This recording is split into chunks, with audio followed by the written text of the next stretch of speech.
event, go back here, it will say no event is there. So I'll create a brand new event here. I'll call it my third trade show. Okay, and you can pick different event types such as direct invite only, private company, publicly ticketed, or open to all. Open to all means that the guests do not need to sign in to be able to join the event.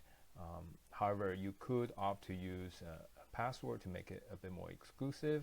Publicly ticketed means the user needs to sign in and actually have a ticket in order to join the event, so it's quite secure in that way. Private company, even more secure because the users will need to also be on this company domain name to be able to join.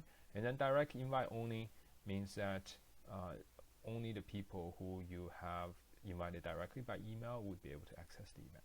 So next, you can select a venue space.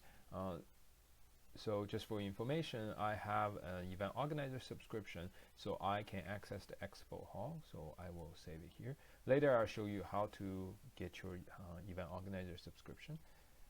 So then I just pick a time. Today is the 7th, so I'll just pick a time that's a bit later today, such as 2 p.m.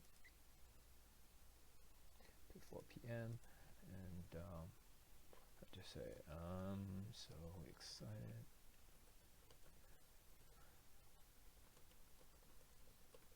Okay, once you save the event,